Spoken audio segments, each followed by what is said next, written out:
ora sholat? Mesti sebabnya dua. Satu tidak sholat, dua kebetulan itu tidak anak kamu. Kalau itu anak kamu, kamu pasti istighfar berhari-hari untuk dimaafkan Allah. Bukan maksud no. Tapi kalau orang lain gue, pertanyaannya sebetulnya kamu benci itu karena tidak sholatnya apa karena plus dia tidak anak kamu? Nah inilah perbandingan bagi kita. Sebetulnya saat kita benci maksiat, itu sebetulnya di hati kita itu tidak hanya maksiat. Kita ada tidak fairnya. Plus itu tidak orang yang terkait dengan kita. Terus kalau cerita kitab Hikam niku dikarang oleh masyhure disebut Ibnu Athaillah As-Sakandari. Niku muridipun Abul Abbas Al-Mursi. Ya muridipun sinten Abul Abbas Al-Mursi. Abul Abbas niku murid saking Abil Hasan Asy'ari.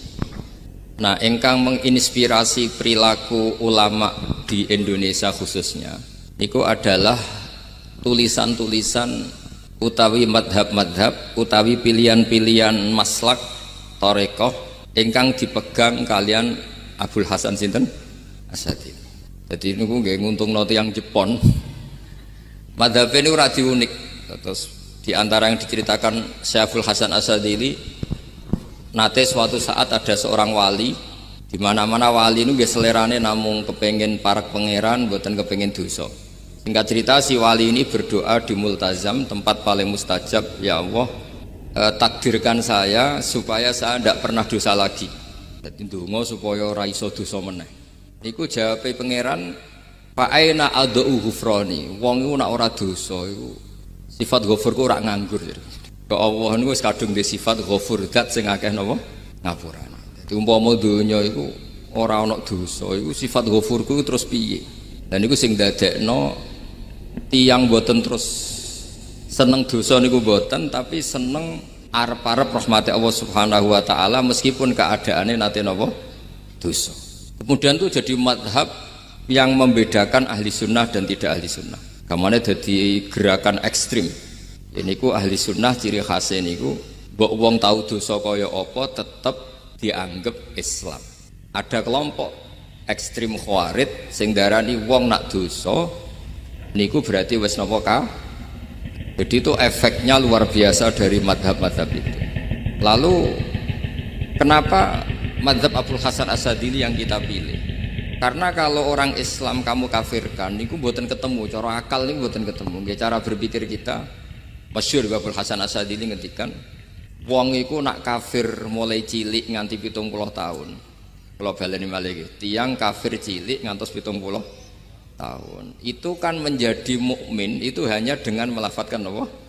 Syahadat la ilaha illallah Muhammadur Rasulullah. Niku hadhil kalimah satu ini. Kalimah syahadah niku saged ngilangi kekafiran 70 tahun.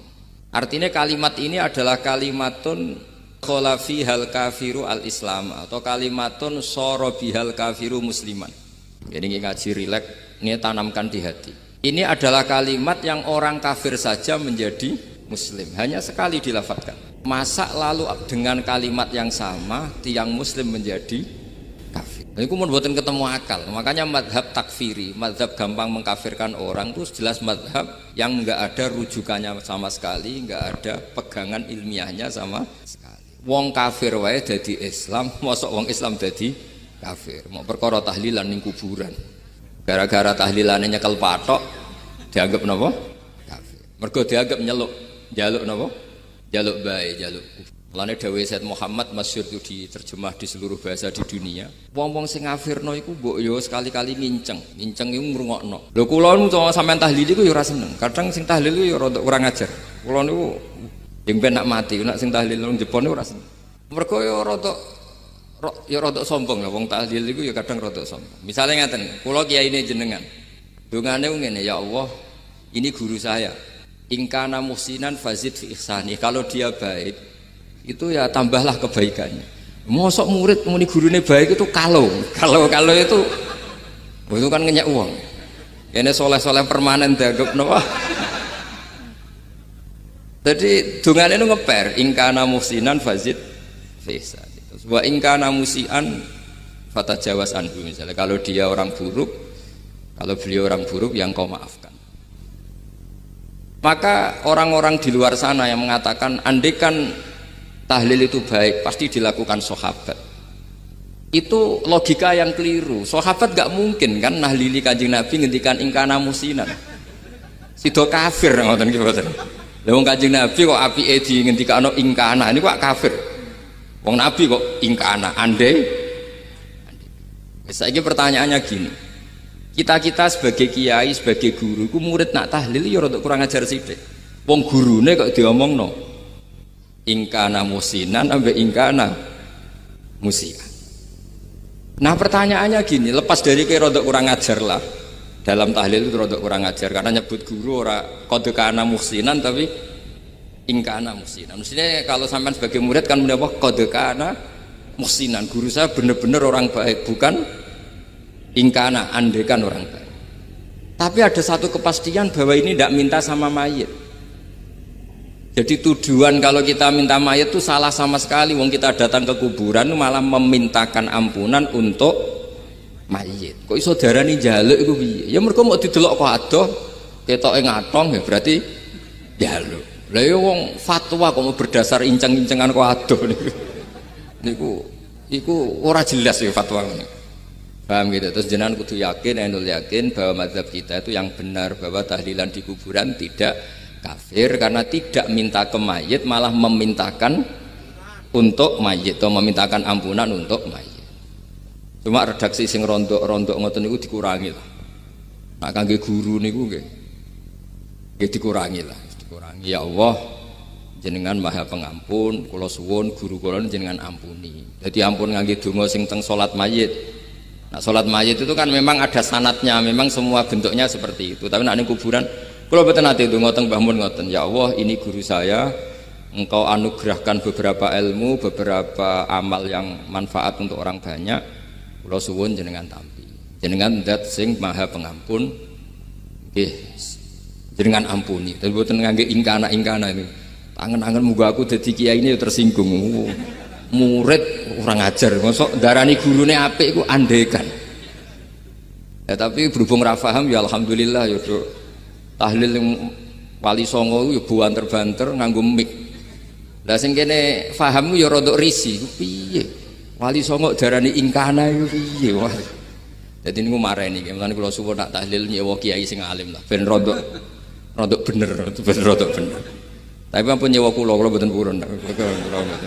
Kula nu gadah pondok lah dadi mboten saya masyhur susah diundang orang kecuali yang ada hubungan guru, hubungan sarang. Karena beliau lama sekali ngajar di MGS, beliau Gus Maksum itu lama ngajar di MGS. Jadi saya itu hanya datang di orang-orang yang pernah khidmah di sarang, terus yang pernah keluarga sepuh. Saya datang ke Jakarta ke Pak Quraisy Shihab itu ya karena Pak Quraisy itu lama sekali bikin diskusi tafsir. Akhirnya saya termasuk pengajar di pondok beliau. Jadi faktornya ya hanya karena itu. Bukan yang lain. Terus kula suwun nggih, jenengan kedah yakin kalau faham takfiri yang memudahkan mengkafirkan orang lain itu faham yang salah. Karena itu bahaya. Terus bahaya kedua secara fikih. Secara fikih itu nanti repot. Kalau nanti di salah satu seminar itu sudah mau zuhur, ketemu satu narasumber yang gampang mengkafirkan orang. Itu separuh masjid, kebetulan mereka banyak yang bisa ngaji itu terus gak sholat zuhur. Gak sholat duhur. Ditanya sama mereka, lu kok gak sholat duhur ini sudah masuk waktu? Kan sholat hanya wajib untuk orang muslim, kita akan kafir. Ya karena dikafirkan tadi kan, kalau kita akan dikafirkan. Akhirnya gak kafir, sholat. Efek dari mazhab itu panjang. Kalau betul faham mereka itu betul, berarti yang sudah kafir, orang kafir itu wajib sholat enggak? Enggak kan, itu malah panjang kan, karena terus menjadikan orang Islam tidak tidak sholat. Nanti ke masjid tidak boleh, orang kafir nggak boleh masuk masjid. Itu efek fikihnya panjang. Jadi kalau suwun implementasinya di teng kitab Hikam nih, karena Hikam itu putu murid yang paling bisa mengimplementasikan, menjelaskan cara pandang mazhab Abul Hasan Asyadzili sing dados thariqah Syadziliyah. Terus ketiga, itu cara pandang itu detail. Detail itu jelimet. Mesti sampean ora kepikiran. Misalnya begini. Ketika ada orang salah jenengan marah, itu sebenarnya karena salahnya apa karena hal yang lain? Normalnya orang itu berpikir karena salahnya. Itu keliru cara Abdul Hasan Asyadzili. Pasti kamu marah itu karena ada hal lain. Misalnya kayak pembantu, elek, kritik, mecahno gelas, mesti langsung mbok amuk. Alasannya mecahno gelas. Tapi nek sing mecahno iku wong ayu, kowe iso ngamuk. Kowe iso ngamuk wong ayu. Mecahno gelas lah. Kok gelas lemari, ora gelas. Sama. Kamu janjian sama orang, wongnya nyulayani janji, mesti mbok maki-maki. Katanya jam 10 kok udah datang gini-gini. Nah, tapi kalau yang terlambat itu wong sing ngutangi kowe iso ngamuk orang sing ngutangi kowe.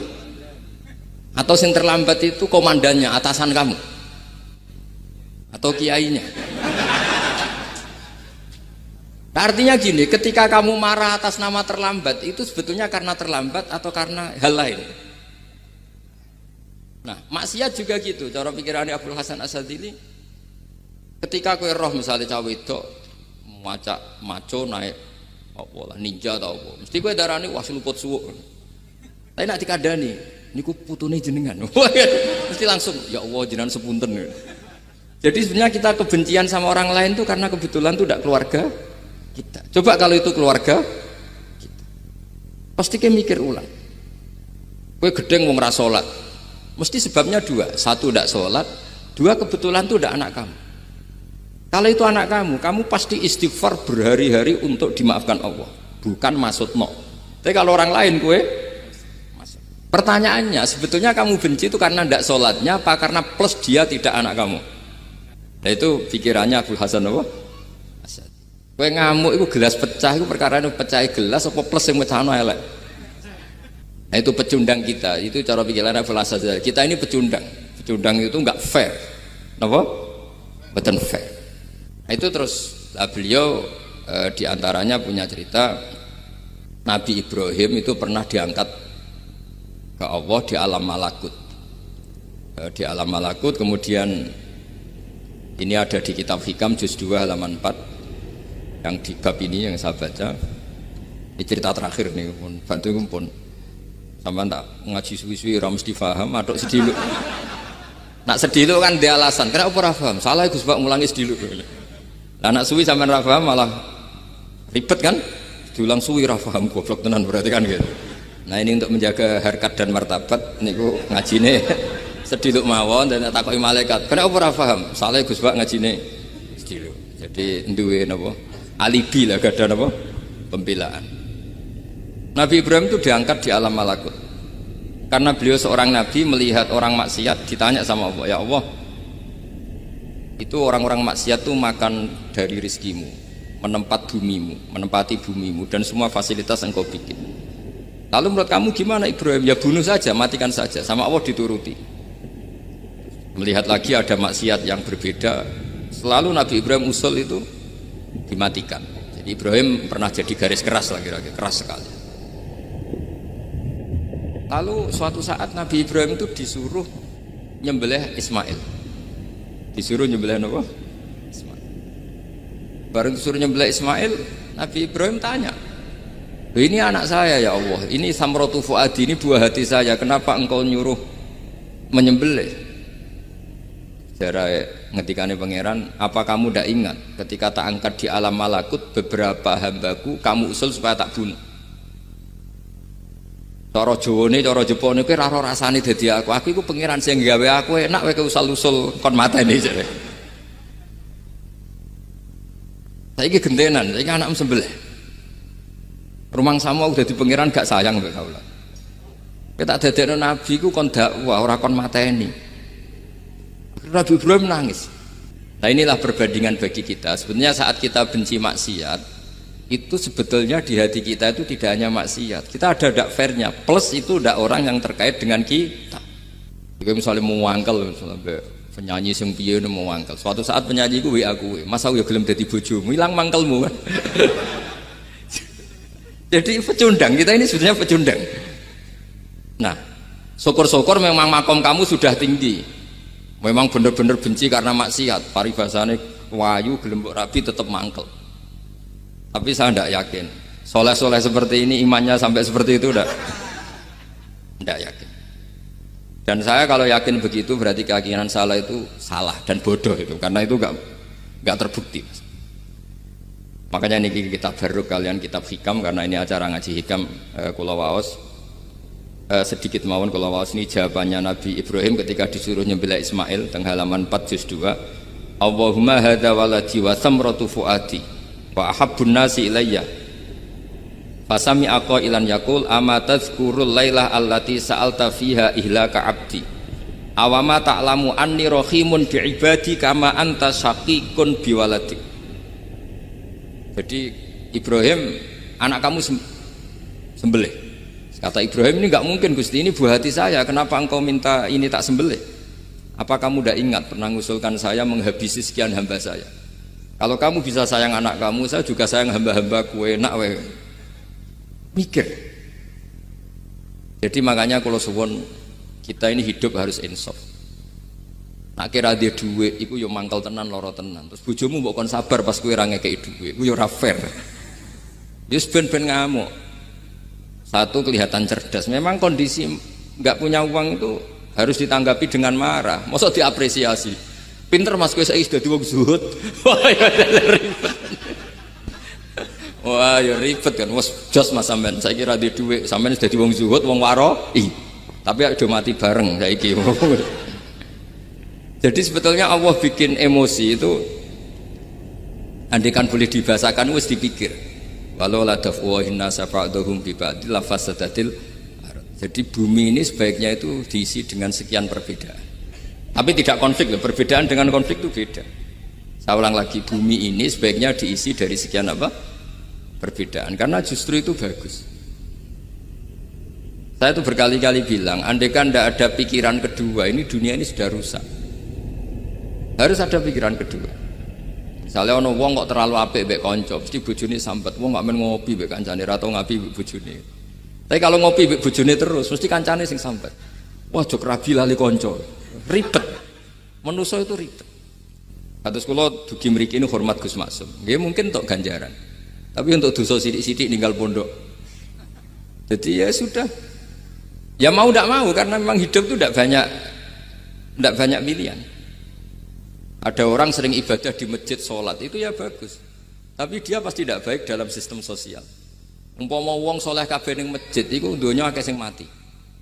Karena tidak ada tim SAR paling murah. Loh iya kan, wong kecelakaan, itu penolong pertama itu orang yang di masjid apa sing tukang ning dalan-dalan. Artinya sing ning masjid iktikaf, mesti ra duwe ganjaran nulung wong kecelakaan. Artinya ada kebaikan yang pasti nggak bisa dilakukan orang yang sedang di masjid. Andai kan yang di jalan tuh orang-orang soleh itu waduhnya sebaldatun thayyibatu warabun ghafur. Loh ya betul. Nabi pernah ditanya sahabat, ya Rasulullah kita ini senengane ngegeng di jalan. Ya kata Nabi, ya sudah nggak apa-apa, asal a'tut thoriq haqqaha. Ya kamu memberi haknya jalan. Apa itu? Amar ma'ruf nahi. Kalau yang di perapatan wong soleh kabeh sing beda wedok ya isin. Mergo seneng perapatan wong soleh kabeh. Nah, masalah iki ra soleh kabeh, kemari ribet kan gak soleh kabeh. Jadi sebetulnya Indonesia itu aman kalau yang di jalan tuh soleh semua, karena perempuan lewat gak diganggu, ada copet gak berani, semuanya aman. Maka di Islam itu menyebut kebaikan itu jumlahnya banyak sekali. Tidak bisa kamu wah hebat-hebatnya wong sing ning masjid terus, tidak bisa seperti itu. Andai kan semua orang di masjid, nah ono kecelakaan pertama yang nolong siapa? Nah ono wong golek alamat tuh takok sapa kabeh ning jero masjid. Ribet kan? Nah, makanya ini Quran bikin aturan wala taq'udu bi kulli siratin tu'iduna wa tasudduna an sabilillah. Yang enggak boleh itu duduk di jalan sambil mengganggu atau mengancam hal-hal yang baik. Tapi kalau duduk di jalan justru membantu hal-hal yang baik, maka ini disyariatkan oleh Islam. Jadi ini kita harus mulai mikir ya. Jadi walhasil ngendikane kitab hikam, bayangkan yang maksiat itu anak kamu, istri kamu. Pilihan kamu itu memaafkan dan minta dimaafkan oleh Allah. Tapi ketika orang lain kamu minta supaya dilaknati Allah, ini tidak fair. Jika kita diajari guru-guru kalau minta ampun ighfirli wali walidayya wali jami'il muslimina wal muslimat. Masih dikata wali jami'il muslimin al muslimat wal mu'minina wal mu'minat. Itu filosofi yang luar biasa, kata jami' semuanya ya Allah Engkau maafkan. Bukan keluarga saya tok, siapapun yang berkontribusi terhadap Islam ini Engkau maafkan. Begitu juga di muqaddimah khutbah kula suwun harus ditradisikan wala alihi wa sahbihi ajmain. Kata ajmain ini kata pembeda. Mungkin orang baca hanya rutin, tapi kita yang nekuni ilmu, ajmain ini kata kunci. Fa inna ahlas syiah akramu sahabiyan wa ahanu sahabiyan akhar. Tradisi madhab syiah itu apa? Ada sahabat yang begitu dimulia-muliakan berlebihan kayak Sayyidina Ali, dan ada yang dihinakan kayak Abu Bakar dan Umar. Lalu pembedanya dengan ahli sunnah apa? Kita menghormati sahabat wa sahbihi ajmain. Jadi hadhil kalimah kalimatun fariqah. Ini kalimah pembeda. Jadi ajmain mboten kalimah rutin terus ono jimate ono kasiate niku mboten. Kita maklumatkan ke seluruh dunia bahwa mazhab ahli sunnah ditandai dengan wa ala alihi wa sahbihi ajmain.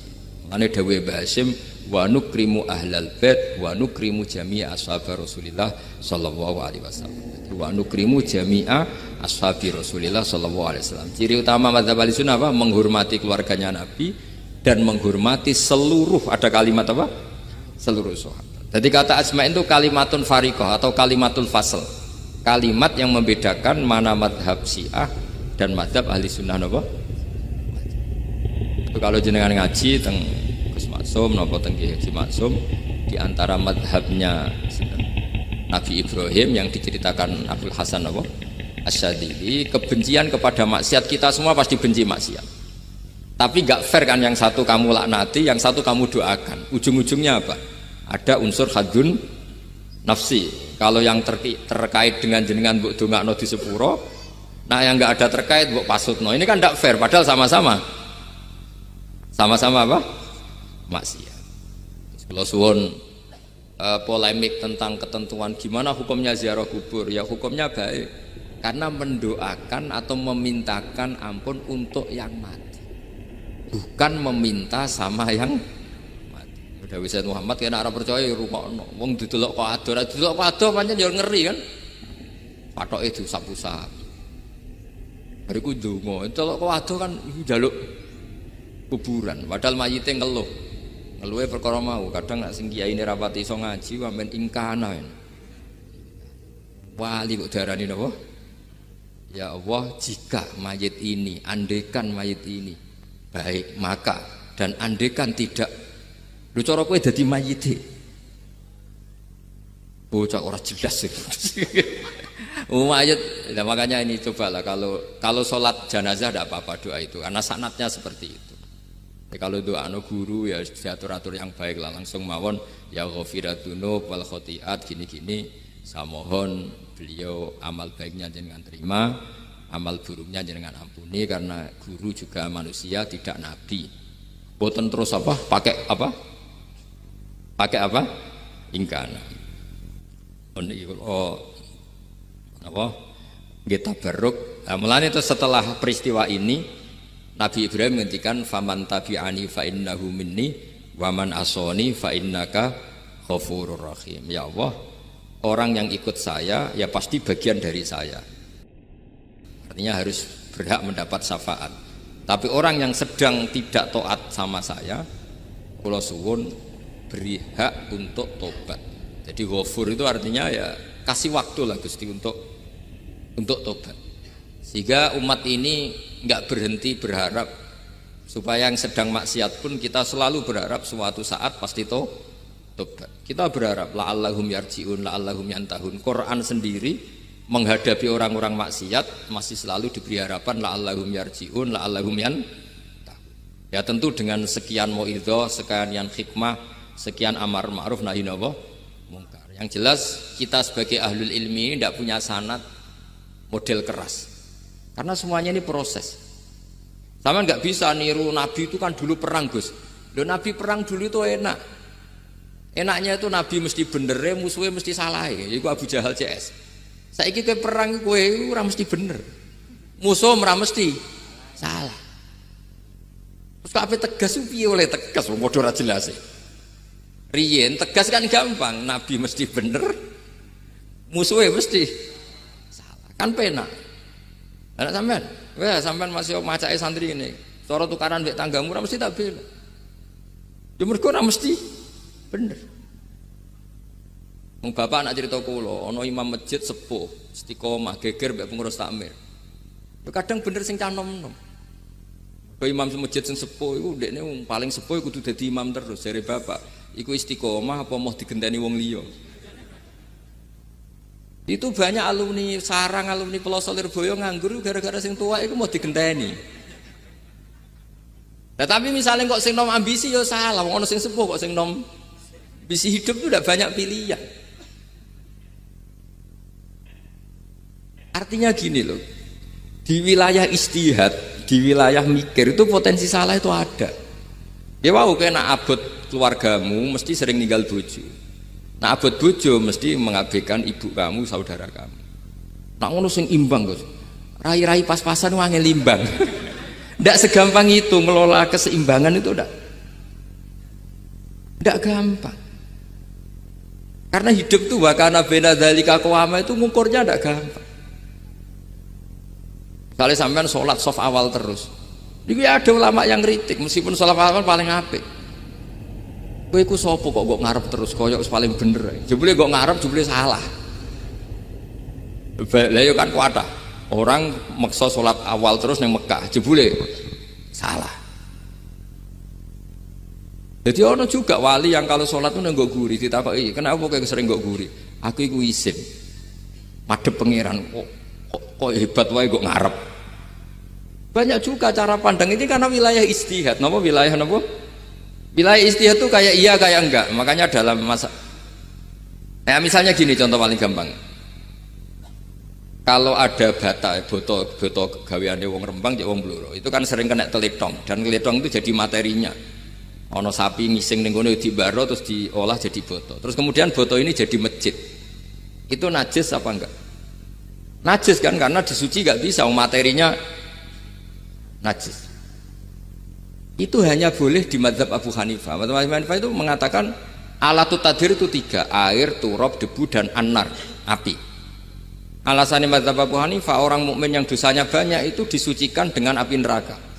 Berarti api itu min alatit tadhir. Sebab itu botol yang sudah dibakar itu otomatis suci. Tapi saya berkali-kali fatwa, tidak boleh dikiaskan kalau kamu tidak ada air terus nyolder air, tidak boleh. Nanti ada orang mandi junub pakai api. Mau ora karu-karuan. Ya sudah, contoh itu hanya gue botol mawon, coba praktek nak wudu ra ono banyu berarti oleh nganggo solder ya ndak. Tapi itu kan ilmu. Ilmu itu ya seperti itu akhirnya. Beberapa materi yang dari najis asal sudah ngalami pembakaran itu cara mazhab Abu Hanifah dianggap suci kayak botol, kayak keramik atau peso. Dulu beberapa materinya peso ya kadang ada materi yang najis. Tapi ini sudah ngalami pembakaran, maka dihukumi suci. Mungkin kalau contohnya aja go wudu lah. Semuanya pesan gua aja digo wudu, aja digo mandi junub. Misalnya iwak itu kalau besar cara Syekh Nawawi Banten itu tae cek dianggap najis karena bentuknya besar. Sekian inti kalau mazhab Abu Hanifah pun digoreng pun kena api, pun dibakar pun kena api. Jadi berarti pun apa? Suci. Nah itu jenenge mazhab. Jadi mazhab itu orang itu berpikir kemudian kayak iya kayak enggak. Makanya terus ada apa ijtihad. Nah, makanya dalam ranah istihad itu orang enggak boleh saling menyalahkan. Ya sudah itu sama-sama mungkin. Makanya kalau dalam ilmu usul fikih disebutkan ra'yuna shawabun yahtamilul khata' wa ra'yuka khata'un yahtamilus shawab. Pendapat saya itu benar tapi yang mungkin salah, pendapat Anda salah tapi juga mungkin benar. Ini yang menjadikan ahli sunnah wal jamaah itu fleksibel. Fleksibel itu rileks. Karena di luar masalah usuluddin, masalah tauhid, itu ya mesti begitu. Sampean sering silaturahim ning kanca-kanca ning dulur-dulur. Apik. Tapi takokno bojomu, wong amen rohim jam 09.00 wae wong kerja. Maksudnya piye? Ini kan makanya terus ada orang cara mencintai Nabi itu enggak pernah sowan. Ditanya, "Loh kamu itu mencintai Nabi kok udah pernah sowan?" Ya karena kalau saya sowan ganggu Nabi dong. Nabi kan punya anak, punya keluarga. Kalau nemuin saya kan artinya nggak ngurusi anak istrinya. Dan itu menurut saya benar. Saya termasuk kiai yang jenis itu. Makanya kalau kamu sering sowan saya itu udah tak biji bagus, itu udah bagus ya. Itu pasti ganggu. Tapi misalnya seneng kok rasuan ya lucu, wong seneng kok ora tau sowan. Sampean milih ndi coba? Ya, ini kan lucu kan? Lho sowan tuh mesti ganggu apa enggak? Ganggu. Tapi seneng kok ora tau sowan ya lucu kan?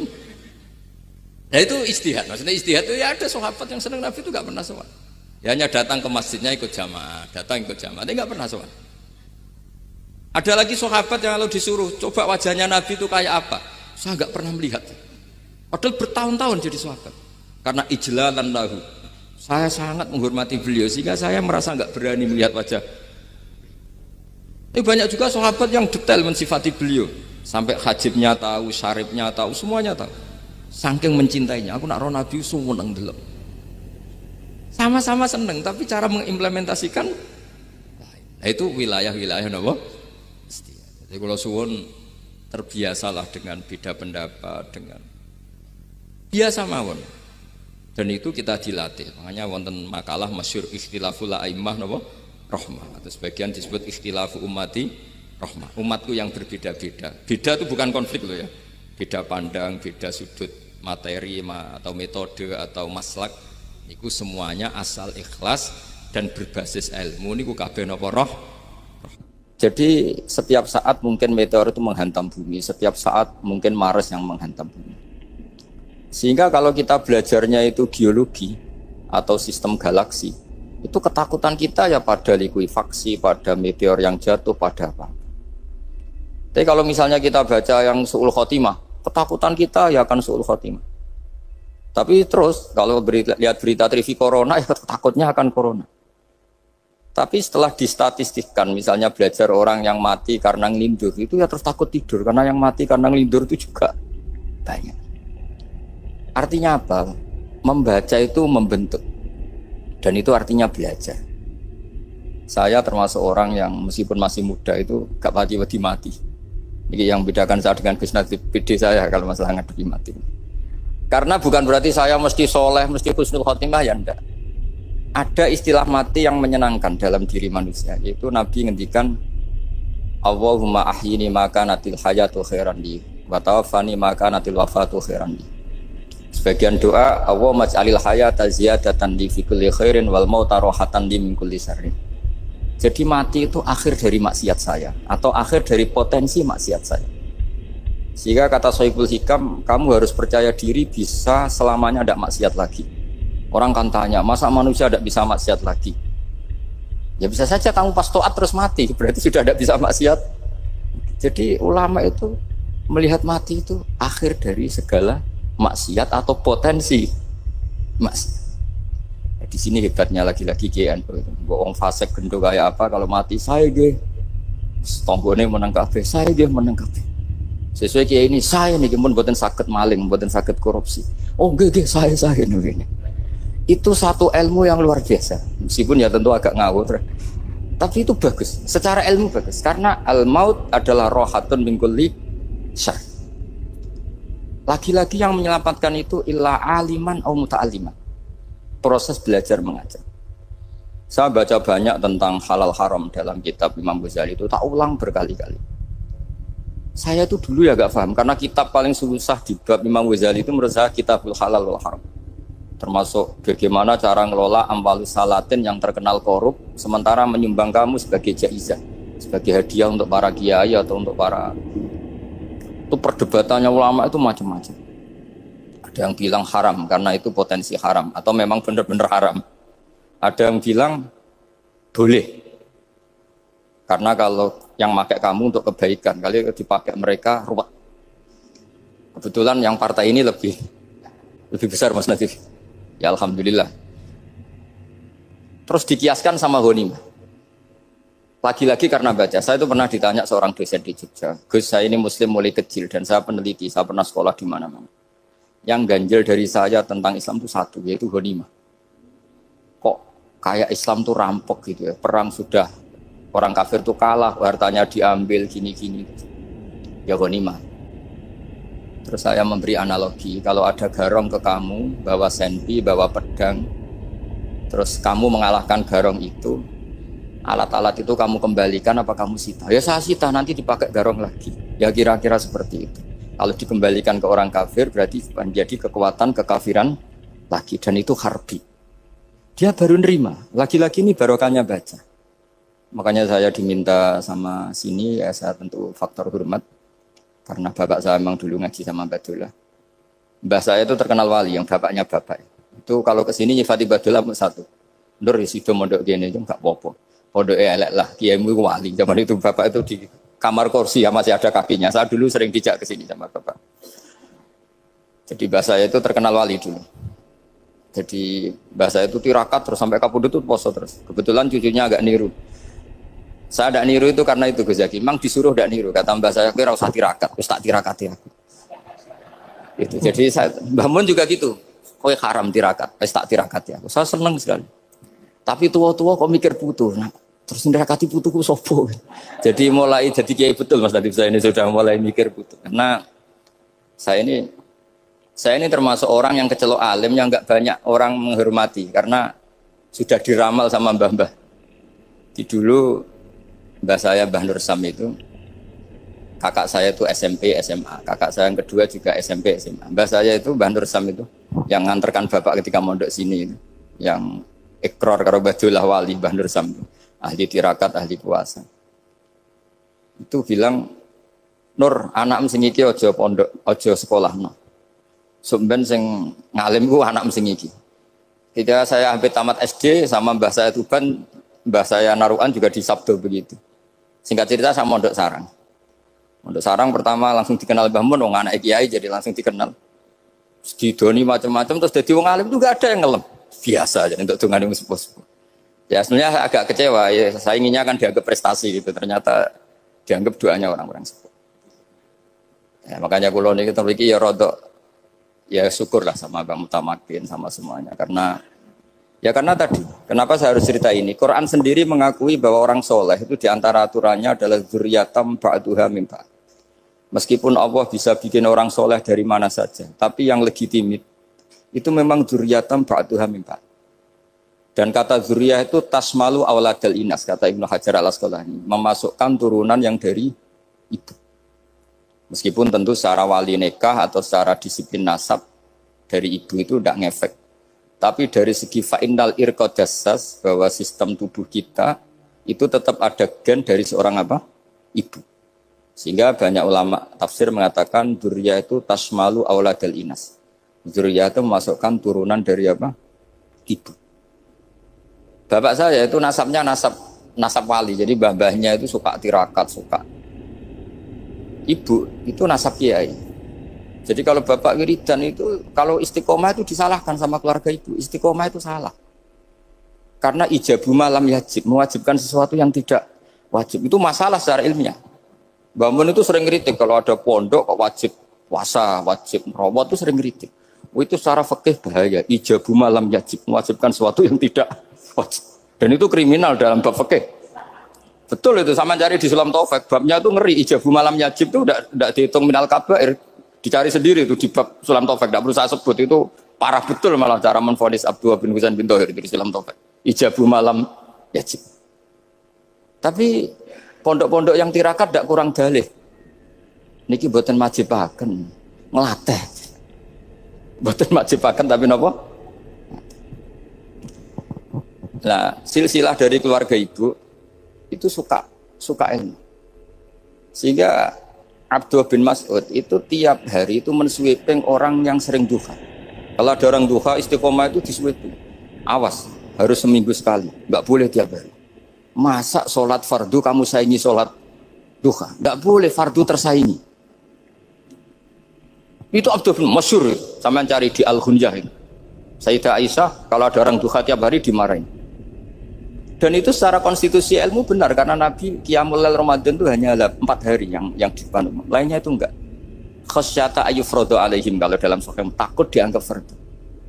Akhirnya istiqomah itu masalah di keluarga saya yang dari ibu. Nah kebetulan kita ini suka ada istiqomah, akhirnya ya seperti ini. Tapi ini ilmu harus kita bicarakan. Tapi yang istiqomah, Bapak itu pengagum Badulah. Bapak itu suka sama istiqomah. Karena punya guru dulu Ki Zubedi istiqomah, Badulah istiqomah. Tapi jangan kira Badulah itu hanya istiqomah. Saya punya sanad banyak. Mungkin Gus Zaki lebih tahu. Sering saya diceritakan Bapak. Badulah itu nak ambek wong fase nemen-nemen itu ya rapati cocok. Senajan to majib no fase. Tak takoki iki ngopo. Empuk nak ke fasean darani wong awam untuk ganjaran. Mergo macane Quran gak fase. Padahal untuk ganjaran mergo seneng Quran. Jadi terus tak takoki Bapak, niku saged damel syariat mboten? Ya ora kena, pokoke ngono. Jadi go ngekrori.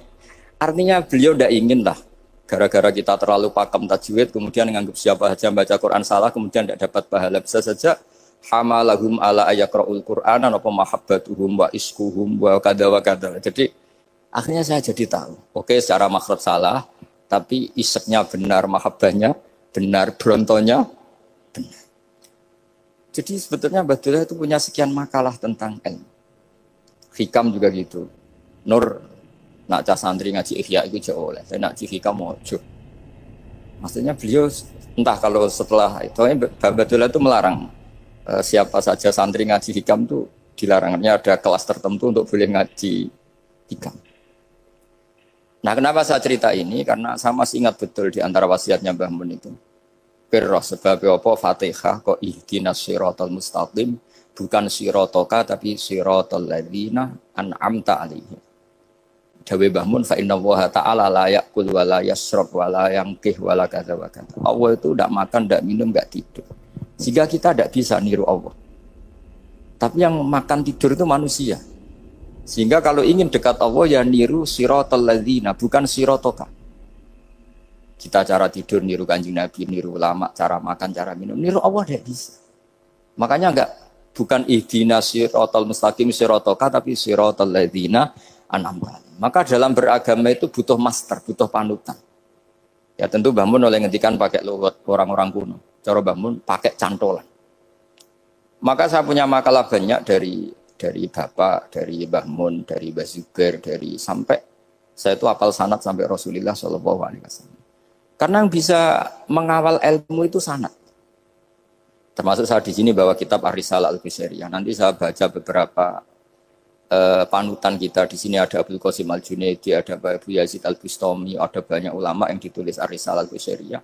Dan itu yang membentuk Imam Ghazali, kitab Ar-Risalah Al-Qusairiyah. Tapi sekarang kita ini tidak belajar lagi tentang tasawuf. Tasawuf itu Abdul Qasim Al-Junaidi jadi wali itu bukan wiridannya terlalu banyak, enggak. Beliau pernah bikin satu kalimat yang menjadikan Allah itu ridho. Kalimatnya begini, kalau malam beliau wiridan gini, ya Allah, kenapa engkau ngasih rezeki saya, padahal engkau tidak butuh saya. Kalimatnya sederhana.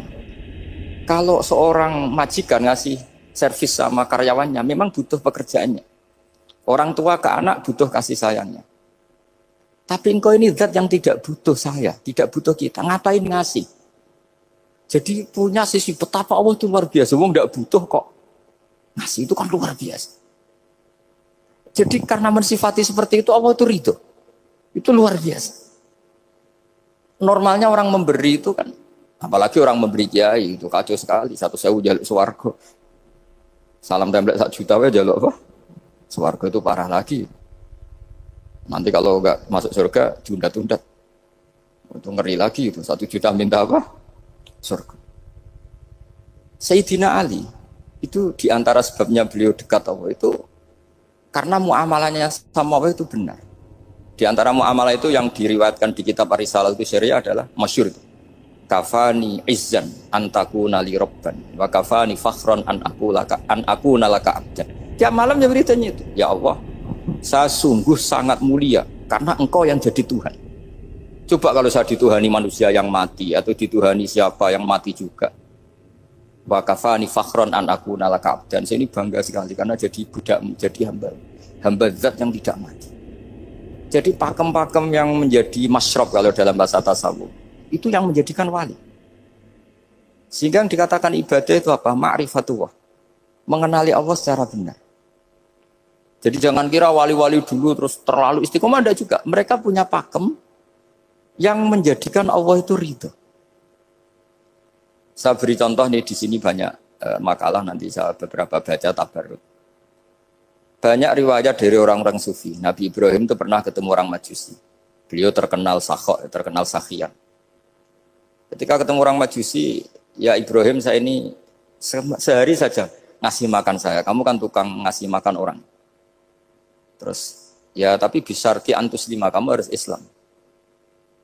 Fikihnya Nabi Ibrahim adalah kalau saya menolong dia berarti nolong orang kafir. Setelah orang itu lewat, berlalu karena Nabi Ibrahim nggak mau hormat, Allah memberi wahyu ke Nabi Ibrahim. Kenapa ya Ibrahim tidak kamu terima satu hari, kamu kasih makan satu hari? Ya karena dia Majusi. Kata Allah, dia umurnya berapa? 60 tahun. Tanyakan, pernah kelaparan kan hanya hari ini? Iya ya Allah. 60 tahun dia kafir tak kasih makan. Minta kamu sehari aja kok nggak boleh. Akhirnya Nabi Ibrahim dipanggil orang Majusi, dikejar dipanggil. Ayo tak kasih makan satu hari. Kok kamu sekarang jadi baik? Habis ditegur Tuhan. Terus kata, ahakada yu'amiluni. Apa seperti itu? Tuhan mengu'alamalai saya. Ya na'am. Akhirnya Islam orang Majusi. Jadi itu lagi-lagi ilmu. Jadi yang dikatakan ilmu itu satu teori atau kalimat atau apa saja yang menjadikan kita ini pakem. Meskipun pakem itu kadang sulit diterima orang-orang khusyuk. Orang khusyuk itu ya nyun sewu ada sisi nakalnya. Makanya Mbah Mun sering kayak jargon masyhur. Zada khusyuan, zada jalan, tambah khusyuk, tambah bodoh. Bukan bodoh dengan makna salah itu enggak. Memang kadang terus anti ilmu. Misalnya gini, ini contoh yang karena saya ini mengkhidmati ilmu, saya beri contoh yang urusan ilmu. Ada orang sujud diinjek orang fasik, kepalanya diinjek orang fasik. Terus si orang yang sujud tadi ini ada di Sahih Muslim, juga ada di Ihya. Wallahi la yaghfiru Allahu laka. Pakai sumpah, wallahi la yaghfiru Allahu laka. Allah langsung mewahyukan ke Nabi fi hadzal zaman, fi tilka zaman atau fi dzalika zaman. Man dzalladzi yata'alla alayya alla aghfira li fulan qad ghafartu lahu wa ahbattu amalak. Katakan ke orang itu, siapa yang mencatut nama saya yang hanya berstatus tidak memaafkan. Itu enggak fair. Saya ini Tuhan kok bisa yaghfir, bisa yu'adzib. Kok sifat saya tinggal satu yu'adzib, itu gimana? Dicatut separuh itu Allah tidak terima. Tapi kalau kita baca Quran, saya ini sama orang fasik ya benci. Saya ini orang soleh, setidaknya pura-pura soleh lah. Karena di depan para kiai. Tapi mau tidak mau. Ketika Allah mensifati dirinya tentang orang munafik gimana? Wa yu'adzibal munafiqina in sya'a au yatub. Ini cocok tidak cocok, potensi memberi tobat itu ada. Meskipun sama kalau orang munafik, tapi ya tetap bacanya wa yu'adzibal munafiqina ya in sya'a au yatub. Rasulullah kayak apa bencinya dengan Wahsy karena qatilu Hamzah. Tapi Nabi tunduk sama konstitusi Quran. Laisa laka minal amri syai'un aw yatuba alaihim aw yu'adzibahum. Akhirnya Allah malah memberi tobat sama qatilu Hamzah yaitu Wahsy. Ini pentingnya baca lagi. Kalau kita tidak baca, hanya khusyuk saja, tidak baca, pasti sama orang yang menginjak orang sujud tadi, yang injak pasti salah, nggak dimaafkan. Bongso pasti. Pertanyaannya adalah, betulkah Allah punya sifat satu, yaitu yu'adzib? Makanya kalau kita baca, misalnya baca Quran, walillahi mulkus samawati wal ard, ya sudah, yaghfiru liman yasha wa yu'adzibu man yasha. Kalau nuruti rasa kita, ya inginnya ke kita, yaghfir, ke orang lain yu'adzib. Tapi Tuhan kan nggak terima. Saya ini Tuhan kok didikte makhluk saya ini gini, nggak bisa.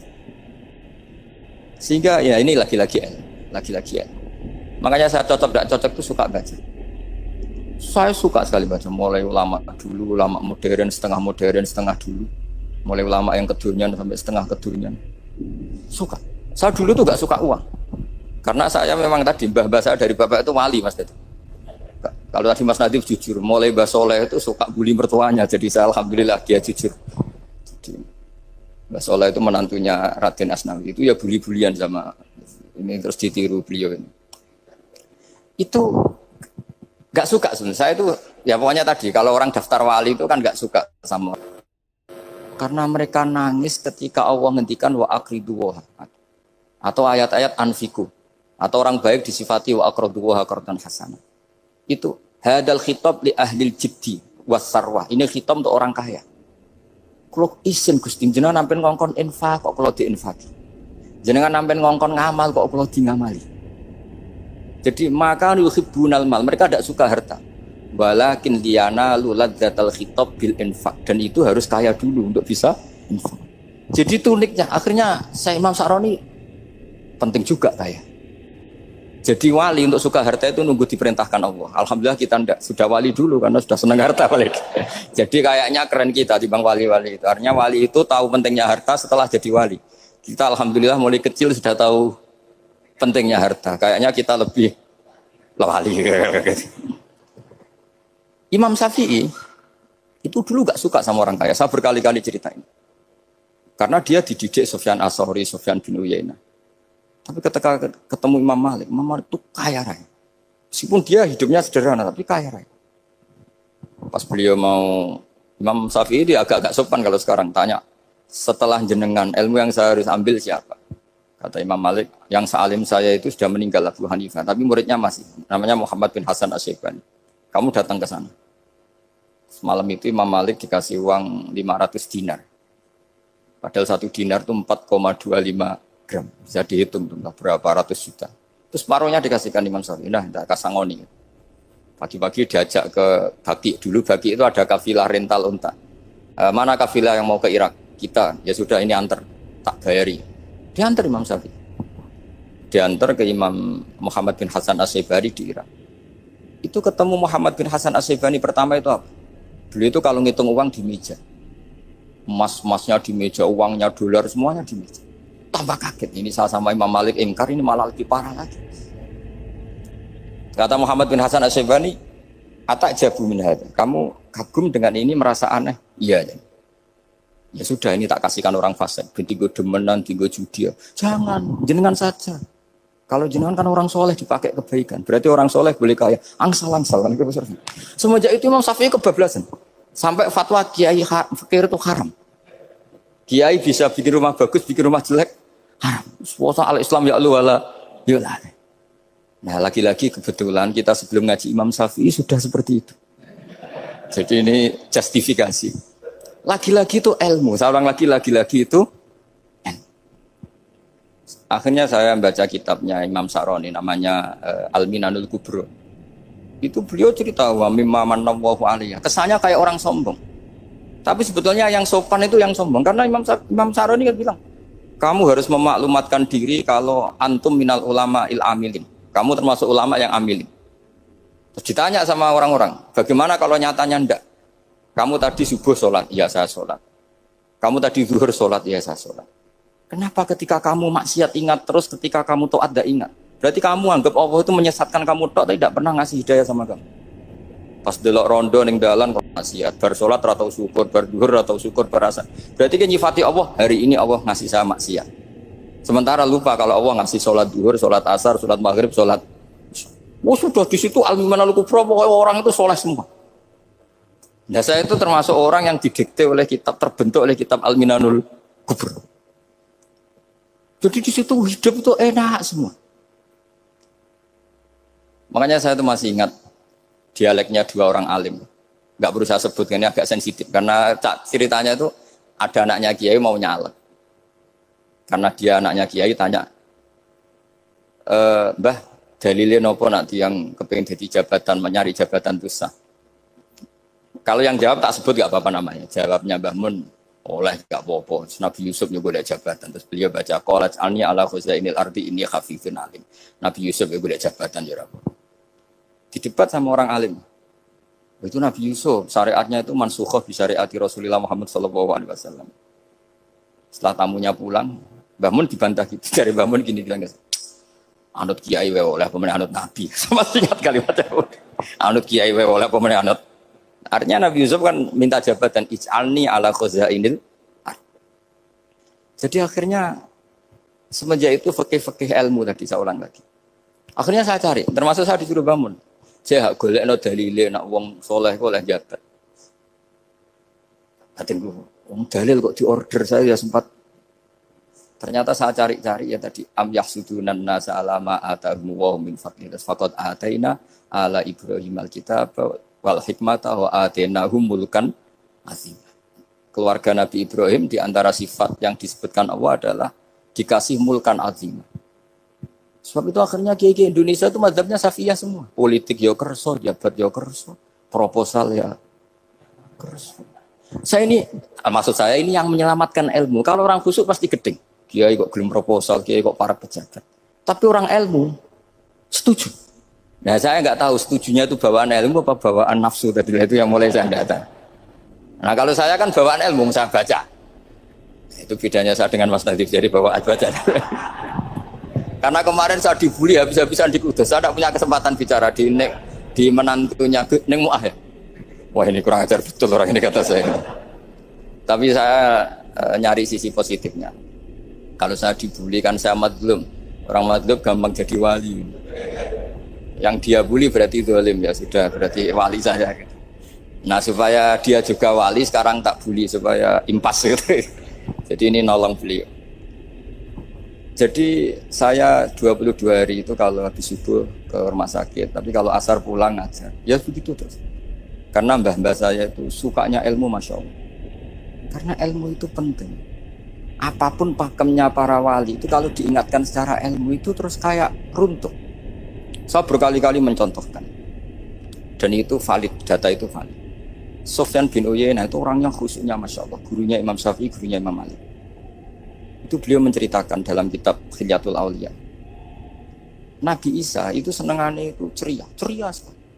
Nabi Yahya itu senengannya bersengut, abusan, suka kayak takut akhirat, takut penyakit. Tapi bukan takut corona, enggak ya jelas kan. Saya akhir-akhir ini fatwa, sekarang jangan baca Uwais Al-Qarani, tapi Al-Qarni. Meskipun saya tahu ada yang baca Qarani di kitab-kitab, ada yang baca Qarni. Tapi sekarang wajib dibaca Al-Qarni sementara. Sekali dibaca Al-Qarani itu nisbatun ilah. Iya, jadi makanya ini untuk sementara dibaca, ngikuti yang baca Uwais Al-Qarni. Meskipun di sarah-sarah apa bi fathir ra wakila bi sukun, ya sudahlah sekarang harus ijma dulu Al-Qarni ya, karena kalau Al-Qarani itu akhirnya Nabi Isa ditegur sama Nabi Yahya. Mali aroka dohikan ka'anna kata manumin makrillah. Saya melihat kamu kok suka tertawa, seakan-akan kamu merasa aman tidak kena azabnya Allah. Nabi Isa akhirnya balas tanya, Mali aroka abisan ka'anna katai asumin rahmatillah taknatu min rahmatillah. Kowe mbesengut wae koyo dunia orang rahmat, anane corona tok. Padahal yo ono mangan, ono guyon, ono nikmat. Dan itu figur besar, akhirnya kita tahu. Dan saya sering cerita juga, setiap dakwah itu Nabi Isa nyari syirorun nas, Nabi Yahya cari khiyarun nas. Tentu alasan Nabi Yahya gampang, berteman orang baik itu baik lah, nyaman, terus akibatnya juga baik. Nabi Yahya enggak. Limada tanzilu ala syirorun nas. Kenapa kamu singgahnya ke orang-orang yang buruk? Ana tabibun udawil marto. Saya ini dokter, tentu menyembuhkan yang sakit. Akhirnya terus di Indonesia banyak kiai yang kancanan orang fasik ya banyak. Tapi ya tentu yang benar itu yang mensolehkan yang fasik. Yang mesti salah yang menjadi fasik karena ketularan yang. Tapi itu lagi-lagi apa? Ilmu yang bisa menjadikan kita percaya itu ilmu. Saya tuh suka sekali baca kitab yang berbeda. Saya sekarang baru belajar kitab orang-orang Hanafi. Orang-orang Maliki. Saya kemarin dikirimin hadiah oleh keluarga Pak Kures, ada tanda tangannya Pak Kures dari Habib Ali, dari keluarga beliau. Ciri kitab namanya itu Sarah Bukhari, yang dikarang orang India, orang modern, Anwar ya, Kiai Anwar Shah, orang India ya orang sekarang. Itu beliau termasuk mujaddid kalau dalam perasaannya orang India. Mensarai Bukhari ya, kira-kira sanadnya Sayyid Muhammad ke beliau itu 3 atau 4. Beliau termasuk orang-orang yang bisa membentuk India seperti itu. India kan banyak syurahul hadis, termasuk Waliullah Ad-Dahlawi, terus Syekh Yusuf Al-Kandahlawi, banyak lah saya. Itu beliau cerita di kitab-kitab itu bahwa ilmu itu harus diungkapkan. Terus beliau cerita banyak tentang kewalian. Sampai dalam cerita kewalian itu unik. Dan terus kayak jadi wali itu gampang sekali. Ya di antaranya itu wali itu mau modal rasido. Sab'atun yudhilluhum wa fi dhillihi wa la dhilla illa dhilluh. Itu di antaranya itu. Wa rajulun da'athu imra'atun dhatu jamalin wa mansibin faqala inni akhafu. Mau modal gak sido. Wis dijak wong ayu menarik muni ra gelem. Modal ra gelem iku wis iso dadi wali. Iku yudhilluhum wa fi dhillihi wa la dhilla. Ya. Nah, masalah kita ora digelemi lah itu masalah. Itu sangat. Jadi gampang sekali dalam kitab Al-Minanul Kubra. Dan kalau baca itu enak. Misalnya gini. Tentu masa lalu kita yang buruk itu tidak diceritakan orang lain. Dan itu kadang karena gengsi. Tapi kalau melihat hadisnya Nabi itu gampang sekali.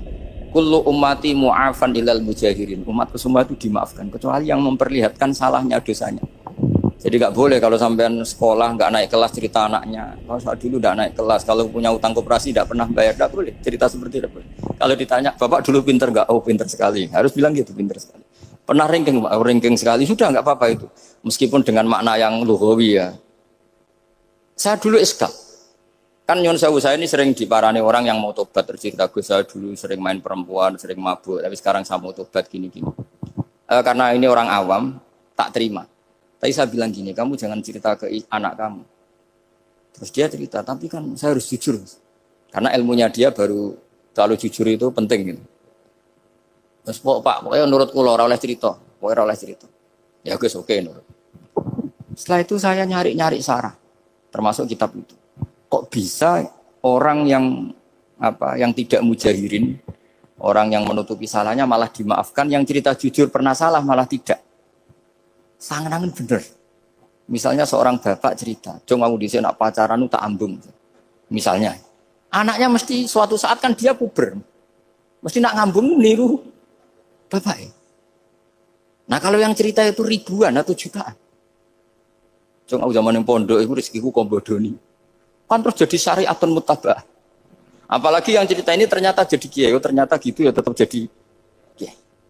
Jadi kalau pura-pura soleh di rumah pura-pura soleh, seakan-akan di pondok tidak pernah kodok, tidak pernah setor meluntir, tidak pernah apa kan?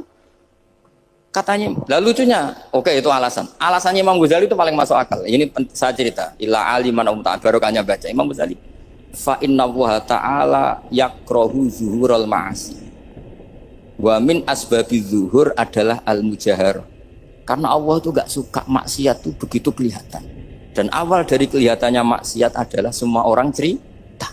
Akhirnya maksiat dianggap biasa saja. Jadi kalau semua orang cerita zaman mondok nakal itu akhirnya semua orang yang nakal. Oh itu niru kiai ini karena ini niru. Kan repot. Tapi kalau semua kiai sok suci atau suci betul, dan semoga ya suci betul. Kan yang maksiat, yang mau maksiat ini nggak punya alasan karena masternya tidak pernah maksiat. Meskipun sebagian yang sultan nggak pernah konangan, nggak tahu pokoknya yang penting seperti itu. Itu hebatnya konsepnya. Saya dulu ya iskal loh. Kok? Ya tadi kullu ummati mu'afan illal mujahirin. Saya dulu iskal seiskal kan. Tapi setelah baca Ihya kata Imam Ghazali, karena Allah itu nggak suka zuhurul ma'as. Allah nggak suka kalau maksiat terlalu muncul. Dan termasuk sebabnya muncul adalah setiap orang jujur menceritakan masa lalunya. Penelitian itu saya berkali-kali bilang tidak harus orang-orang pinter banget sebetulnya. Karena perangkat yang disediakan Allah ini juga menyediakan untuk orang-orang bodoh. Dan itu hikmah terbesar dari Islam. Jadi Islam ini bisa difahami orang pinter juga oleh orang-orang yang nggak pinter. Saya punya kenangan tentang ilmu astronomi. Kita belajar falak itu jelimet Pak Fathul Wahid, jelimet sekali. Ketika ada perdebatan misalnya awal Ramadan itu Ahad sama Senin, sama lagi misalnya Ahad, Minggu sama Senin. Karena kita ini di pesantren kalau bilang Minggu itu kadang dilarang, harus bilang Ahad. Apalagi kiainya Pak Fathul Wahid di Kudus, Kiai Turehan itu fanatik itu nggak boleh orang bilang Minggu, harus bilang Ahad. Yang lucu itu ada seorang kiai yang sangat fanatik terhadap Islam itu nggak mau kalendernya ditulis kenaikan wafat Isa Al-Masih. Karena keyakinan umat Islam bukan Isa yang wafat tapi Sibeh Isa. Itu di kalender Kudus kan wafatnya dalam kurung Sibeh Isa. Ya, yang menyerupai Isa. Jadi saking fanatiknya tetap menulis sesuai keyakinan. Saya teruskan. Orang kadang bilang begini, cara orang yang tidak mendalami ilmu. Sama-sama kiai, sama-sama ormas Islam kok beda awal Ramadan. Sehingga jadi debat Ahad atau Minggu sama Senin. Saya punya mak-mak ya, kalau orang sepuh itu yang dulu ikut buyut saya. Jadi saya ini generasi kelima itu orang itu muammar, ditakdir umurnya panjang. Itu bilang gini, Gus, sebetulnya untuk tahu kalender yang benar mana itu gampang katanya. Cari tanggal 15. Nanti kelihatan siapa yang salah. Ternyata betul. Kalau dihitung Ahad, nanti 15-nya misalnya jatuh hari apa? Nanti kelihatan, ternyata pas yang dikatakan 15 versi Ahad itu bulan belum purnama. Purnamanya itu di versi mereka yang tanggal 16. Berarti benar mana? Yang Senin kan? Tapi yang versi Senin ternyata betul pas 15 pas purnama. Artinya apa? Allah menyediakan perangkat untuk menguji Senin apa Ahad dengan cara awam, yaitu nunggu tanggal 15. Artinya gini, kata siapa yang tahu itu hanya orang pinter gitu. Orang awam juga bisa tahu. Karena agama ini milik bersama, ya milik orang pinter, milik yang tidak pinter. Sehingga dalam pola-pola Islam, di antara madhab Syadzili, madhab Thariqah Naqsyabandiyah, itu beliau di antara kampanyenya gini, kata Thariqah Naqsyabandiyah. Thariqah kami ini, yastawi fistifadatiha ar-rijalu wasibyan. Popularitas Thariqah saya, mudahnya difahami ini, antara orang pinter yang sudah dewasa sama anak-anak kecil ini sama. Kenapa demikian? Kalau dalam filosofi kebenaran itu ada pepatah, fa'innal haqqa adharu min syamsidz dhahirah. Kebenaran itu lebih jelas ketimbang matahari di siang hari. Sehingga mereka dengan mudahnya mensifati Allah misalnya adz-dzahir, zat yang begitu jelas. Kenapa Allah begitu jelas? Karena ulama dulu cara, kalau dalam bahasa pondok mensifati, menstatuskan. Alam raya ini maujud. Maujud itu ada. Di mana-mana sesuatu yang ada itu ya diciptakan oleh yang ada. Masa tidak ada kok menciptakan yang ada. Sehingga mereka tidak pernah tertarik sama faham komunis, ateis, bahwa alam ini dimulai dari ketiadaan. Pertanyaannya adalah bagaimana sesuatu yang tiada menyebabkan yang ada. Sehingga ulama dulu pinter, sifat wajib itu apa? Wujud. Karena alam raya ini kadung wujud, kadung maujudat, maka Allah harus wujud. Berhubung wujudnya Allah itu wujud penyebab, harus kodim atau harus awal. Masa penyebab datangnya terlambat dulu yang jadi efek dari penyebab itu. Sehingga mereka dengan gampangnya mensifati Allah adz-dzahir, zat yang begitu jelas. Sehingga Imam Sibawayh, ahli nahwu, itu juga mengenali Allah lewat teori nahwu. Beliau bilang, Allah itu siapa? Allahu a'raful ma'arif, zat yang paling mudah dikenali. Nah sehingga tadi seperti yang dikatakan Pak Rektor, sebetulnya perangkat ilmu, seperti tadi menemukan bulan, itu diantaranya ditemukan kalau bulan tuh nggak rata, itu ya lewat teori gambar, karena sekian jarak punya akibat sekian, punya, misalnya kita melihat gunung kelihatannya indah, padahal di situ ya ada lubangnya, ada pohon yang tertebang, ada pemandangan yang nggak indah, tapi gara-gara dilihat dari jauh semuanya indah. Maka disarankan orang yang baru nggak suka istrinya terus melihat dari jauh, tinggal minggat lah kira-kira. Kalau ditinggal minggat 2 bulan itu mesti cinta lagi itu, kan fungsinya baru kelihatan itu. Tapi kalau dekat terus tuh mesti sama neknya lah kira-kira gitu, sama mangkelnya. Sehingga itu ya dipakai teori juga dalam silaturahim. Di agama terkenal ada pepatah zuruhibban tasdad hubban. Jadi ya jangan sering ketemu, nanti kamu gampang cinta. Kalau sering ketemu ya gampang bosen lah kira-kira seperti itu.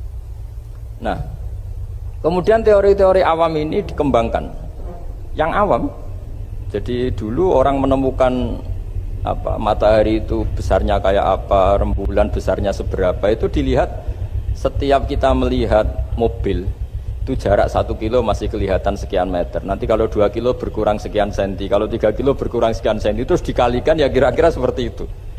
Kalau rembulan masih kelihatan segede itu berarti kali sekian pengurangan tadi, terus ditemukan. Makanya kita Pak Fathul Wahid yang di pesantren yang memang serius ngaji, itu di situ ada ilmu falak, itu ditemukan sebelum ada teknologi. Jadi kita tahu gerhana itu lamanya berapa, terus yang kena gerhana sisi mana, terus itu dihitung. Karena dari dulu sains, ilmu itu di atas teknologi. Jadi kalau keyakinan kita di pesantren, teknologi itu hanya menyumbang nggak sampai 30%. Jadi orang bisa menemukan pesawat misalnya itu karena melempar batu, kalau masih ada tekanan batu itu tidak akan jatuh. Padahal batu itu tidak ada mesinnya, asal ada tekanan dia tidak jatuh. Terus dihitung kecepatan berapa yang menjamin sesuai itu tidak jatuh. Hanya ditemukan pesawat, meskipun mau landing harus tetap banter, karena kalau tidak banter jatuh. Itu dihitung, artinya dari sains dulu baru ditemukan teknologinya untuk gimana supaya tetap kecepatan sekian itu ketika mau landing. Nggak boleh pesawat direm, kalau direm ya jatuh, karena tadi seperti batu dilempar dia nggak jatuh ya kalau masih ada tekanan. Sehingga instrumen itu ditemukan juga di bab tauhid. Saya punya kitab namanya Hasyiatut Turmusi, dikarang ulama top Indonesia namanya Syekh Mahfud At-Turmusi. Itu beliau cerita Imam Al-Amudi itu ulama top, tapi dia itu unik, tiap ngajar santrinya itu ngajar matematika, ngajar ilmu eksak. Terus ditanya, sampai muridnya itu ragu, ini guruku masuk surga enggak, ini kiai kok hanya ngajar matematika. Ya kira-kira ngajar, ya seperti mahasiswa jenengan kan, ini rektor masuk surga enggak, ngomong teknik terus gitu loh. Tapi gurunya kayaknya enggak terima, diudhoni santrinya itu enggak terima, karena beliau seorang wali. Murid-muridnya itu bermimpi. Ini penting saya ceritakan, mungkin agak aneh di dunia kampus ya, di bab ini. Kalau dalam teori kita, Pak On itu, mimpi sama nyata, melihat itu otoritatif mimpi. Ini yang agak aneh di ilmu pesantren. Jadi melihat jenengan langsung dengan mimpi itu otoritatif mimpi. Karena mimpi, ru'yal mukmin dijamin oleh Rasulullah sama dengan 46 juz'un minan nubuwah. Jadi persennya itu besar sekali, 46% dari juz'un minan nubuwah, otoritatifnya. Nah tentu tidur yang benar. Logikanya gini, kata-kata kitab-kitab menjelaskan. Orang kalau melihat langsung itu pasti terpengaruhi oleh cinta atau tidak cinta, senang atau tidak senang, sedang butuh apa tidak.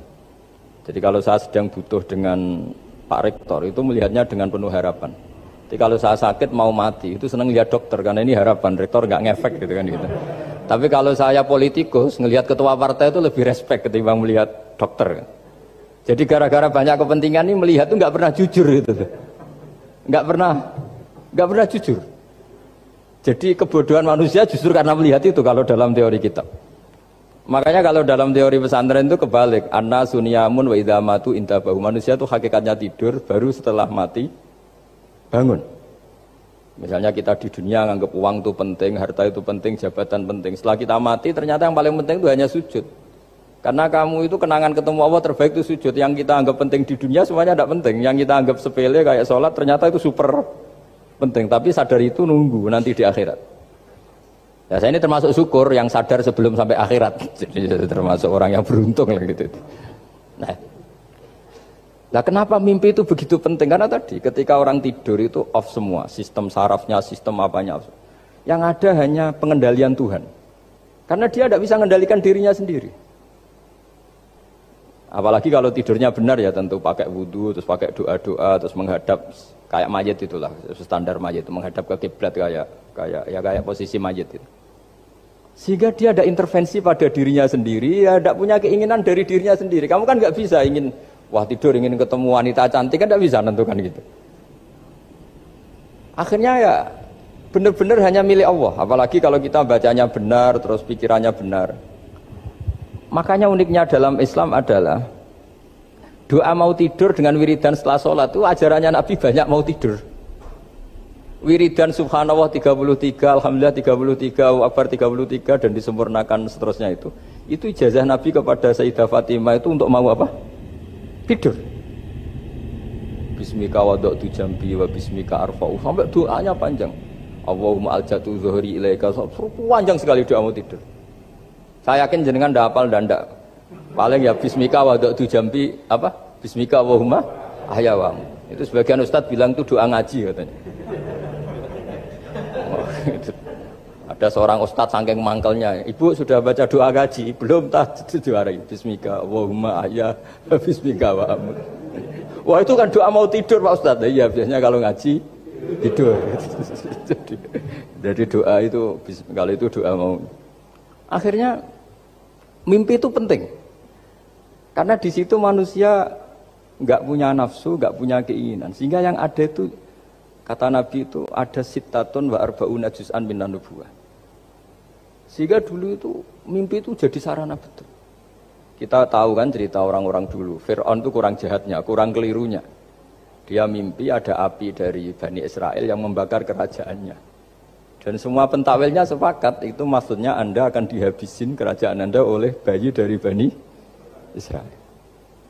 Begitu juga raja zaman Nabi Yusuf, itu mimpi kalau ngalami ada 7 sapi yang gendut, dimakan oleh 7 sapi yang kurus.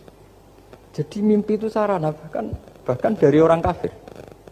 Karena ya tadi, yang preman ya nggak ada premannya, yang soleh ya nggak ada solehnya, semua dikendalikan oleh Allah Ta'ala pas tidur. Sehingga tidur ini menurut agama lebih otoritatif, asal dengan tidur yang benar. Jangan tidur sambil ngerokok terus terbangun karena ininya kena itu. Nah, cerita-cerita unik begini kalau tidak orang pesantren itu tidak tahu. Karena ini memang khas-khas pembalikan satu fakta yang diyakini orang banyak. Sehingga ulama dulu itu cerita, ini saya teruskan. Imam Amudi itu akhirnya murid-muridnya mimpi. Mimpi di situ tanya, Pak Ustadz, Anda masuk surga enggak ketika hidupnya hanya nerangkan matematika? Oh iya, saya bahkan enggak sekedar di surga. Malaikat dikumpulin Allah untuk mendengarkan presentasi saya ngajar matematika. Jadi kata dia cerita, Allah bilang gini ke malaikat, hei para malaikatku, kenapa kamu iman sama saya? Ya karena saya melihat engkau ya Allah, melihat kekuasaan engkau. Tapi imannya orang ini itu melebihi iman kamu. Wah ya tidak bisa, saya melihat engkau langsung, ini tidak melihat engkau langsung. Kenapa begitu yakin seperti yakin kita? Oh iya. Terus Imam Amudi, silahkan ajari matematika. Imam Amudi mulai ngajari matematika. Terus beliau ngajari ya sederhana. Angka 2, 3 sampai ribuan sampai jutaan itu binisbat ilal wahid nisbatun wahidah, yaitu nisbatul far'i ilal asli. Hanya ngajar itu dok. Dunia ini apapun banyaknya variannya, apapun banyak makhluknya, itu semuanya adalah nisbatul far'i ilal asli. Angka 2 ya cabangnya 1, 1 juta ya cabangnya 1, semua itu dimulai dari 1. Jadi di mana-mana hitungan itu dimulai dari 1. Dan 1 ini harus ada, yaitu Tuhan. Matematika akhirnya malaikat, wah keren juga maksudnya.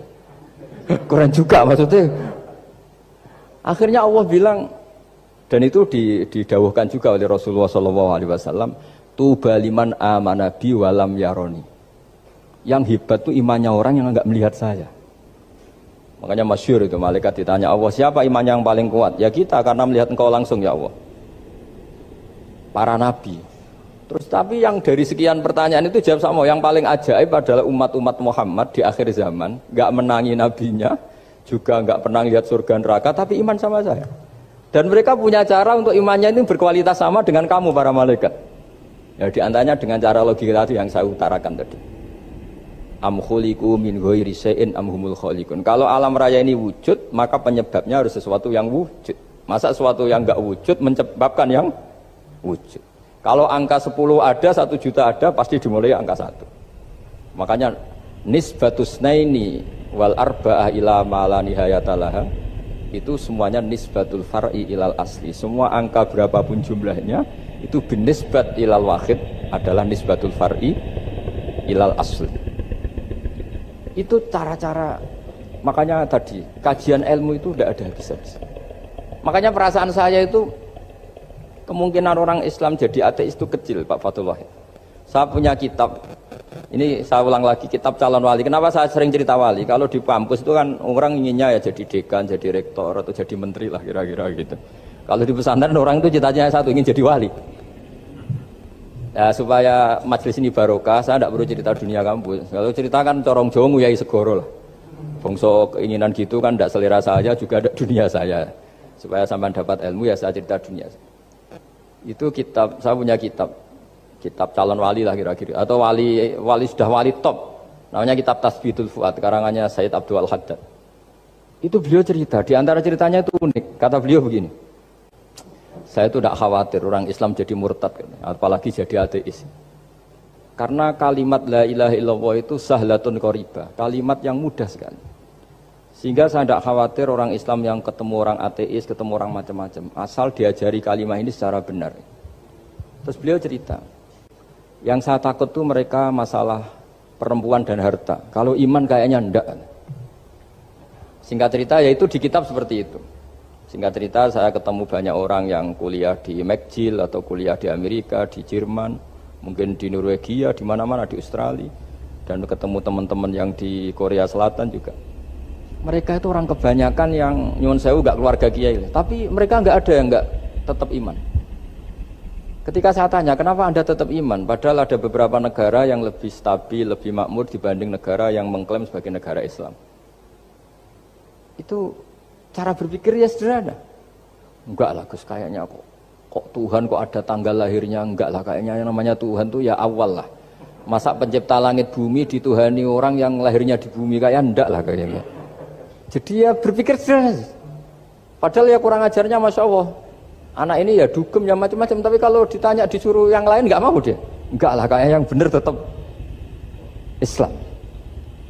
Karena kalimat ini, yaitu tadi eksistensi Tuhan, tadi eksistensi Allah itu, la ilaha illallah itu kalimatun sahlah, kalimatun qoribah, kalimah yang begitu mudah difahami. Kenapa mudah difahami? Misalnya kita ngaji, Tuhan itu siapa? Yang menciptakan langit dan bumi. Dengan misalnya perbandingan, Tuhan itu siapa? Yang lahir di bumi tahun sekian. Enak mana cara kita menerima itu? Kan keren yang menciptakan langit dan bumi. Tuhan itu siapa? Yang ada sebelum langit dan bumi. Dengan misalnya Tuhan adalah yang lahir di bumi. Keren mana? Nah, bayangkan kalau kita punya Tuhan Fir'aun. Sudah mati jadi tontonan kan, terus gak keren maksudnya punya Tuhan kok seperti itu. Nah ini yang katanya Syekh Abdul Haddad, kalimat ini sahlatun qoribah. Sehingga kalimat ini pula yang kita dilatih, la ilaha illallah kalimatu haqqin 'alaiha nahya wa 'alaiha namut wa 'alaiha nub'ats atau wa biha nub'atsu insyaallah taala minal aminin.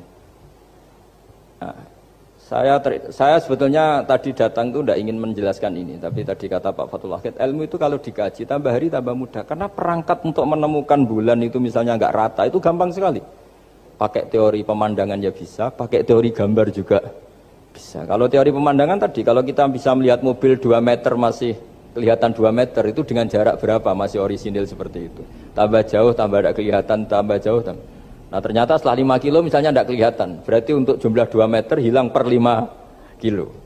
Nah berarti kalau bulan masih kelihatan segitu, berarti jarak kita dan bulan kira-kira sekian ribu kilo. Itu bisa dihitung, itu tanpa teknologi.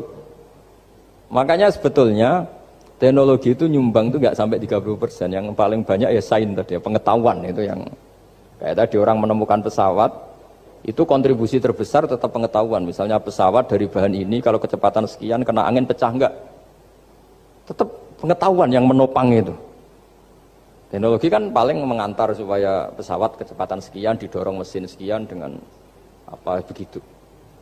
Nah, pesantren seperti kita ya, saya ini dididik Mbah Mun, dididik bapak saya, buyut-buyut saya, kiai. Itu sekali alim, yang alim betulan, itu ya alim betul. Ya karena memang yang repot nih sewu yang agak-agak dukun itu ya ribet itu. Penting rambutnya gondrong, terus terkenal gak pernah mandi, terus nanti ada orang tertentu tertarik minta doa. Ini yang ribet ini, susah ini sertifikasinya susah ini karena. Tapi kalau kita ini di pesantren yang cara sertifikasinya jelas. Jadi berani jadi Gus harus bisa baca Mu'in gitu, berani jadi Kiai harus bisa baca Wahab. Aturan mainnya jelas kalau di ini. Yang repot tuh yang sebagian itu aturan mainnya tidak jelas, terus promosinya itu pernah datangi menteri loh, pernah datangi, wah ya ribet kalau ukuran keren tuh didatangi apa? Menteri atau pejabat. Saya teruskan ya, karena ilmu itu harus menyelamatkan kita sampai di depan Allah Subhanahu wa Ta'ala. Nah, ketika kita menyifati Allah itu az-zahir, zat yang begitu jelas. Itu kalau kita kan kok begitu jelas padahal nggak bisa dilihat, terus kita sendiri tidak pernah melihat. Tapi eksistensi Tuhan sebagai Tuhan, yaitu al-wajibil wujud, itu jelas sekali karena nggak mungkin sesuatu yang wujud diciptakan oleh yang tidak wujud. Kenapa harus awal? Masa pencipta datangnya terlambat? Terus juga harus baqo itu abadi atau al-akhir kalau dalam bahasa Quran. Masa zat yang superior kemudian kalah sama yang diciptakan? Berarti nanti ada kekuatan besar yang mengalahkan Tuhan. Ya kan ya aneh, kekuatan ini dalam kendalinya kemudian Allah kalah kan tidak mungkin. Makanya disebut al-akhir. Allah pasti tidak ada yang mengalahkan. Terus diantaranya lagi disebut qiyamuhu binafsihi. Kalau dalam bahasa Quran disebut al-qayyum, zat yang berdiri sendiri. Gak boleh Tuhan butuh yang lain. Kalau butuh yang lain berarti bergantung pada yang lain. Dan nggak usah jadi Tuhan lah kalau masih butuh yang lain. Sehingga karena kekuatan ini, saya ulang lagi, karena kekuatan ini, ketika anak-anak mahasiswa kuliah di Jerman atau di Swiss, di negara-negara yang lebih bahagia ketimbang negara yang mayoritas muslim, itu mungkin mereka tertarik sama sistem negara itu karena ada jaminan sosial ini. Tapi nggak pernah tertarik sama Tuhannya negara itu. Karena dihitung-hitung tadi Tuhannya mesti keren kita gitu. Jadi, nah ini cerita ke saya Abdul Haddad. Kata saya Abdul Haddad, kamu tidak usah khawatir lah umat Islam murtad atau jadi ateis gitu. Karena penjelasan tauhid Islam itu begitu jelas. Jadi by design manusia itu pasti nerima tauhid kira-kira gitu. Jadi ini pentingnya adz-dzahir. Jadi Allah itu begitu apa? Jelas. Tapi Allah juga mensifati dirinya al-batin. Nah, al-batin itu gak mudah dikenali. Kenapa? Karena tubuh kita desainnya ini profan. Tubuh kita tidak sempurna, rentan. Nah, tentu sesuatu yang gak sempurna ini tidak bisa melihat zat yang super apa? Sempurna. Kita bisa rusak sementara Allah tidak. Nah, karena alasannya tubuh kita ini didesain untuk rusak, maka di surga itu keyakinan para ulama orang bisa melihat Allah karena desain tubuhnya sudah dirubah dari desain profan menjadi keabadian. Sehingga di sini saya akan melihat. Itu pun tetap min ghairi kaifin walan hisorin, tetap ya bisa melihat, tapi corong Jawa itu keceluk melihat tapi tidak sampai faham. Karena bagaimanapun Allah itu la tudrikul absar wa huwa yudrikul absar. Bagaimanapun Allah itu laisa kamitslihi syai'un, tidak ada padanannya. Jadi makanya Allah punya sisi adz-dzahir bisa dikenali sekali. Kenapa? Ya tadi nisbatus naini wal arba'ah ila ma la nihayata laha itu nisbatul far'i ilal asli. Saya punya kitab Pak Fathul Wahid, diajar Mbah Mun dulu, kitab Al-Husunul Hamidiyah. Itu yang ngarang itu ya kayak kelihatan ngawur, tapi ngawurnya orang alim. Jadi di situ ada gambar, gambarnya itu nggak jelas. Mungkin pengarangnya juga nggak bisa gambar kayaknya. Wah bulat, benang bulat ada, gambar gunung ada, gambar yang tambah ngawur ya banyak sekali. Gambarnya itu nggak ada yang jelas. Tapi dari nggak jelas itu dia bilang gini, gambar yang bulat ini, yang nggak jelas ini, tetap kamu punya rumus kan? Itu dimulai dari satu titik. Mau gambar gedung tingkat 5, mau gambar hutan ada harimaunya, tetap dimulai dari satu titik. Ya alam raya ya seperti itu, mau ada Mars, cek mau ada Jupiter, kayak tetap dimulai dari situ titik. Nah ini namanya